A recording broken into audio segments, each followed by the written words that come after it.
Hey guys, okay, we're gonna shoot one more video. I have the other, obviously the other door of the glass, and I guess I want to kind of just show that off a little bit. It looks about standard thickness, which, I don't know, I guess you, in comparison to the Umnumzaan's blade, if you can see that a little bit, I don't know, it looks to be about standard thickness, probably what, 5/32, maybe 9/64.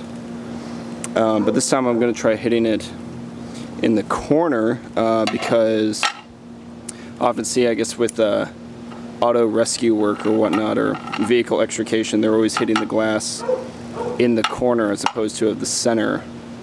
I don't really understand why that is. I think it's to prevent your hand from going all the way through and potentially cutting you. Maybe the glass has more strength in the center than in the corner, but we're gonna try hitting it again in the corner. And breaking glass is fun, so safety glasses, gloves. My only point of contention, I think, with the Umnumzaan is that I like these gloves, and while I can open them, I have a really hard time closing it with these Camelback gloves. I like them. They're a little more expensive than I expected them to be, and while, because of their thick grip, because they have, I guess, Kevlar in them and Nomex or something along those lines, I have a little hard time manipulating smaller objects than a pair of, I don't know, standard leather driving gloves or something. But I still really like the Umnumzaan. I got to handle Maro's Sebenza, which I borrowed for way too long, and shout out to Maro for letting me borrow that, and then passing that on to the next guy. But I still like the Umnumzaan. The Sebenza was a little bit too thin of a blade, and I think that the Umnumzaan is a little bit thicker, and that gives me a little bit more confidence, while the Sebenza was noticeably much smoother in opening and closing.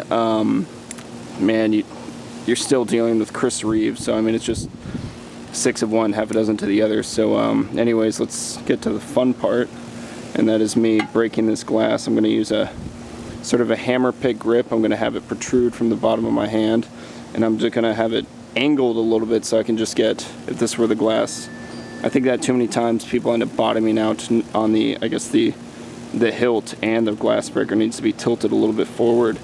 So we're going to have an equivalent of this as opposed to that, if that makes sense. And here we go. Okay, stop hitting it like a little girl. And well, okay, so you really have to follow through on breaking that glass. I think there's a little bit too much hesitation on my part on those initial parts, on those initial 2 hits, in which I'm hitting it and I'm recoiling. What I really need to do is follow through and just push it all the way through. I guess it's kind of like hitting somebody. Not that I've ever been in a fight because I have the risks of a small child, but they say you want to punch through somebody, or if you're swinging a bat, you want to swing through that object and not just tap and bounce back. And other than that, I think it's extremely effective. I think it works. So I will post this video up on YouTube, and I guess hopefully, and on Blade Forums in the Chris Reeves section. And let's see what you guys say in terms of comments. Thank you.